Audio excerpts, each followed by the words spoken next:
প্রাচীন ঐতিহ্যমণ্ডিত 285তম রথযাত্রা দেখার সুযোগ করে দিলেন।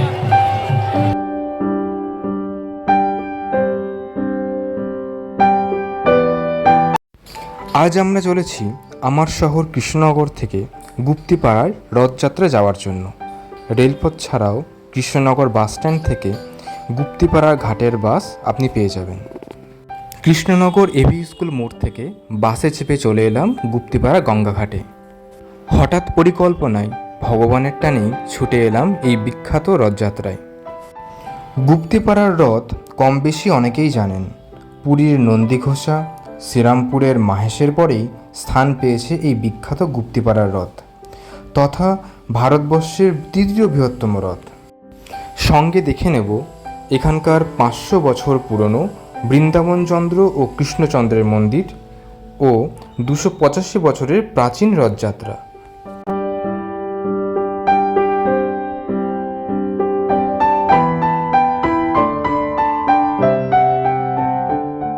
অনুরোধ করব ভিডিওটি সম্পূর্ণ দেখুন, আপনাদের নিশ্চয়ই ভালো লাগবে। আর ভালো লাগলে লাইক করে সাবস্ক্রাইব করতে ভুলবেন না। গঙ্গা পার হতেই আমরা চলে এলাম হুগলি ডিস্ট্রিক্টের গুপ্তিপাড়ায়। এখান থেকে মাত্র 10 টাকা মূল্য দিয়ে আমরা পৌঁছে যাব মন্দির প্রাঙ্গণে। টোটো থেকে নেমেই কিছুটা হাঁটা পথেই পড়বে জগন্নাথ দেবের মাসিবাড়ি।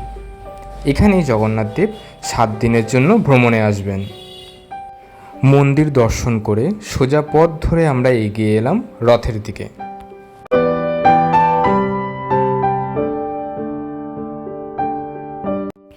রাস্তার দুপাশ দিয়ে অসংখ্য দোকানপাটে মানুষের ভিড় মেলাকে আরও জমজমাট করে তুলেছে। ঐতিহাসিক রথচূড়া দেখার অপেক্ষা প্রায় শেষার্ধে।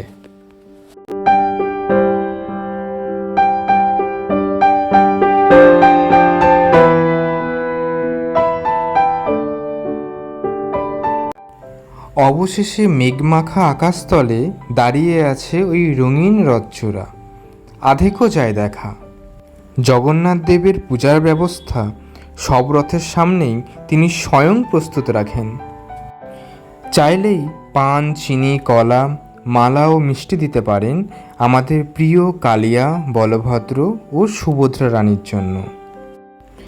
নীল সাদা ঘোড়ায় চেপে যোগু আসছেন ধেয়ে মাসির বাড়ির প্রাণে। এই রথে আছে নানান মূর্তি।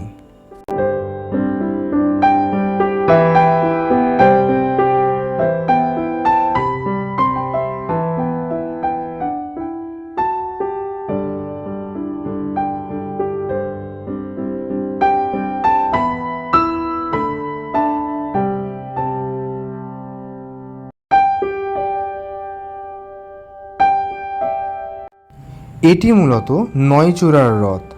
এখানে আছেন সাবিত্রী মাতার মূর্তি, যেখানে সকল ইয়গণেরা সিঁদুর অর্পণ করেন।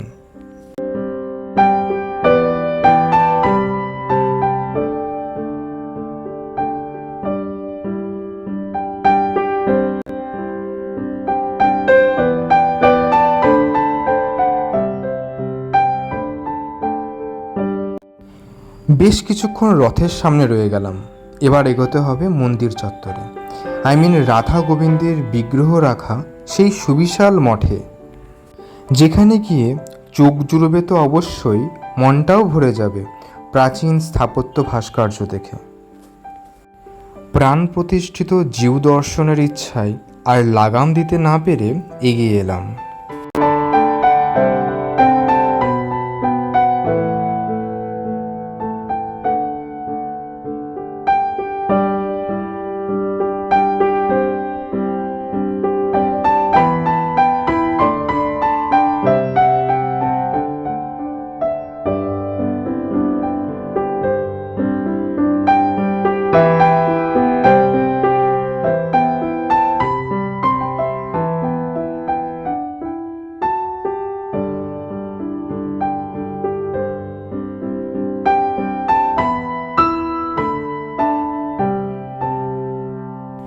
কিন্তু এসেই আগে গেলাম প্রসাদ ভোগের সন্ধানে।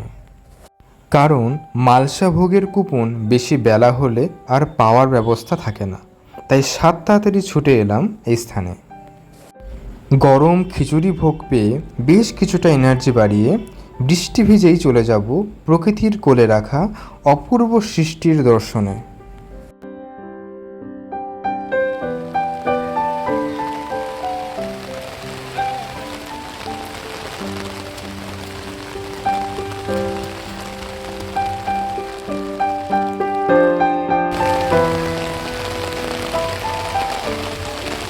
রথের মেলায় বৃষ্টির মধ্যে দেখো গোপীনাথের মন্দির দেখো।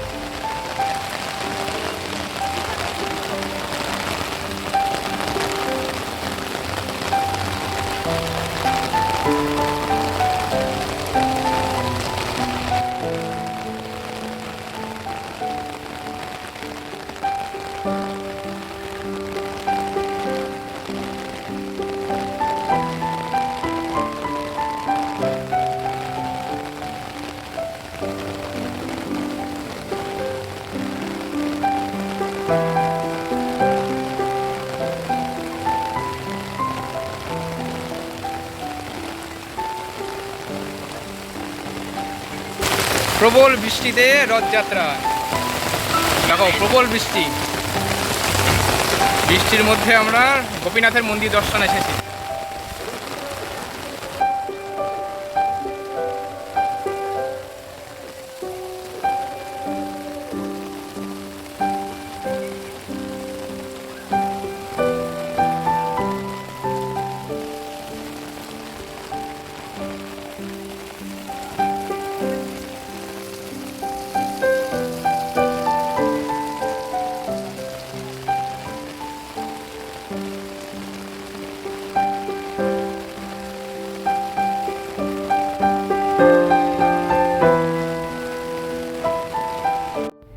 বৃষ্টি কিছুটা ধরে এলে আমরা এগিয়ে যাব মন্দির প্রাঙ্গণে আর দেখব এখানকার অতি প্রাচীন বিগ্রহ।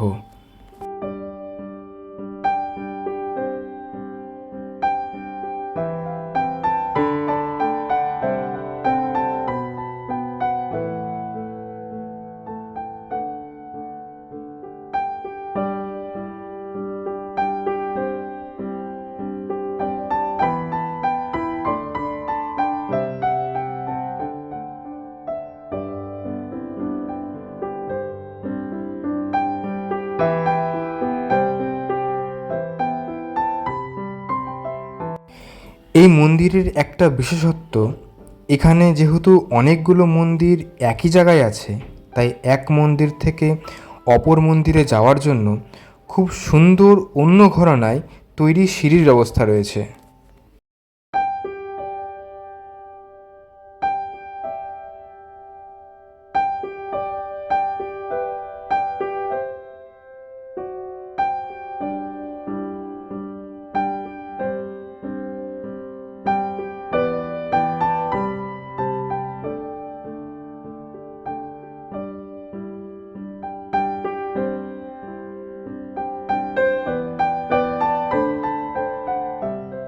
প্রথমেই চলে এলাম মূল মন্দিরের রাধা গোবিন্দ জিউ দর্শনে। এখানেই রাখা হয় রথের জগন্নাথ, বলরাম ও সুভদ্রাকে।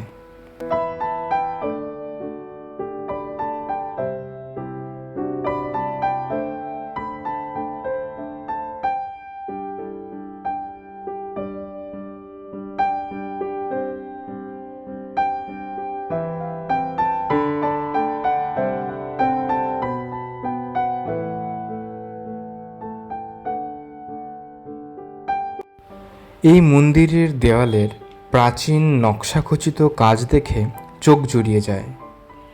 মন্দিরে ভোগ দেওয়ারও ব্যবস্থা রয়েছে, আপনি চাইলেই সকাল সকাল এসে মন্দিরে ভোগ দিতে পারেন। চলুন এবার মন্দির চত্বরটি খুব ভালো করে ঘুরে নিই।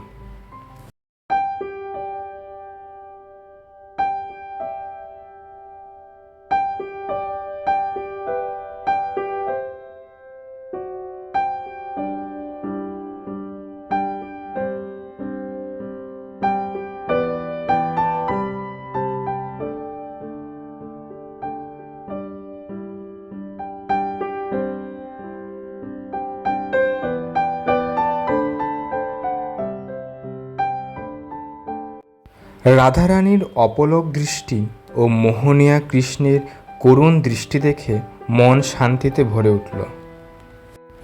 হয়তো পৃথিবীর সবচেয়ে বেশি সৌন্দর্য লুকিয়ে থাকে ভগবানের কাছে, শুধু দেখার নজরের তীক্ষ্ণতা বাড়াতে হবে।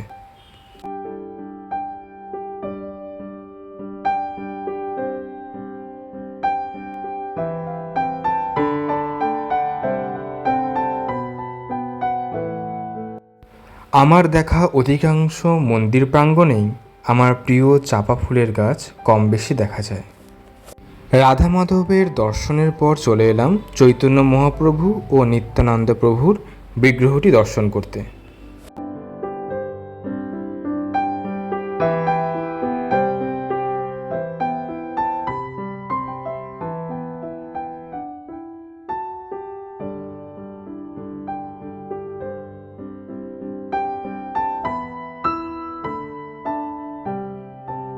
এরপর গুটি কয়েক পা ফেলেই পৌঁছে এলাম অপূর্ব পোড়ামাটির নকশা খচিত দালানে। টেরাকোটার কাজের নিখুঁত দালানের ভাস্কর্যের সৌন্দর্য খুবই কম সংরক্ষিত দেখা যায়।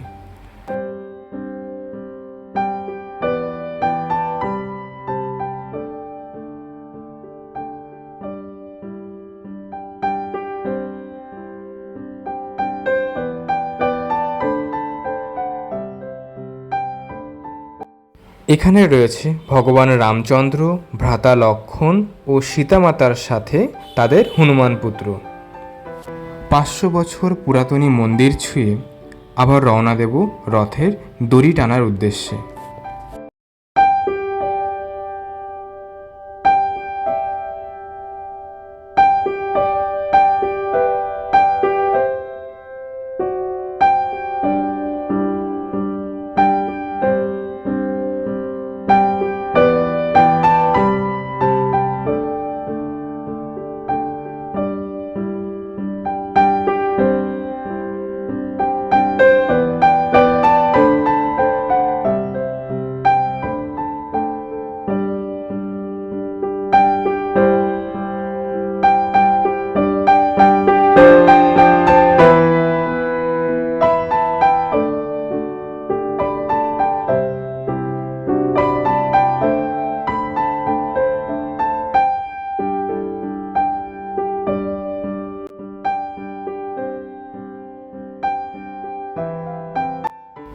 যেতে যেতে পথের ধারে জলছত্র থেকে লেবু জলের ঠান্ডা শরবত খেয়ে এগিয়ে যাব।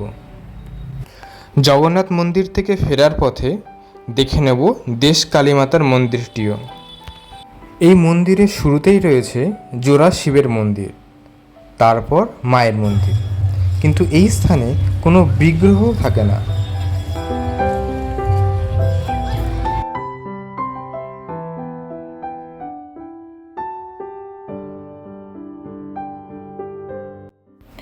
যে রাতে মায়ের পুজো হয় সেই রাতেই ঠাকুর বিসর্জন হয়, তাই দৈনন্দিন ঘটেই পুজো হয়।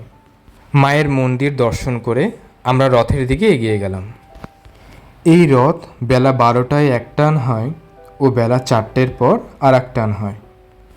এই গ্রাম্য মেলার আয়োজনে থাকে পর্যাপ্ত প্রশাসনিক ব্যবস্থা। এবার রথের সাথে সাথে এগিয়ে যাব জগন্নাথ দেবের মাসির বাড়ি।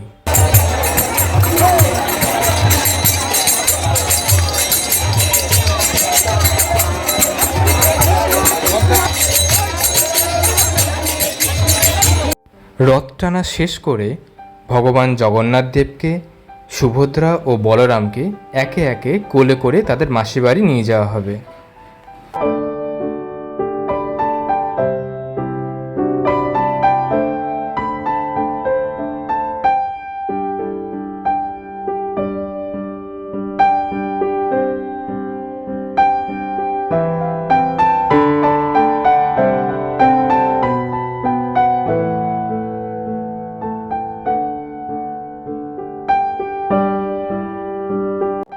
মিষ্টি সুভদ্রা রানী ঘোমটা মাথায় ভক্তের কোলে চলে এলেন মাসিবাড়ি, আর আমরাও সঙ্গে সঙ্গে রওনা দিলাম আমাদের বাড়ি। কৃষ্ণনগর থেকে গুপ্তিপাড়া এসে রথযাত্রার ভিডিও করা ও আপনাদের কাছে পৌঁছে দেওয়ার জন্য অনেক আগ্রহী ছিলাম। এবার আপনাদের মাঝে এই ভিডিওটি পৌঁছাতে পেরে অনেক আনন্দিত বোধ করছি। আপনারাও যারা ভালোবেসে সম্পূর্ণ ভিডিওটি দেখছেন, একটি লাইক দিয়ে শেয়ার করে দিন প্রিয় সকল মানুষের কাছে। নতুন অতিথিদের কাছে অনুরোধ থাকবে, চ্যানেলের ভিডিও ভালো লাগলে চ্যানেলটিকে অবশ্যই সাবস্ক্রাইব করে দিন এবং বেল আইকন অন করে রাখুন। নদী পার করে শান্তিপুর থেকে বাসে চেপে মাত্র 1 ঘন্টায় বাড়ি ফিরে এলাম। বাড়ি ফিরে এসে ভোগের প্রসাদ সকলের সাথে ভাগ করে নিলাম। সবাই সুস্থ থাকুন, ভালো থাকুন, দেখা হবে পরের ভিডিওতে।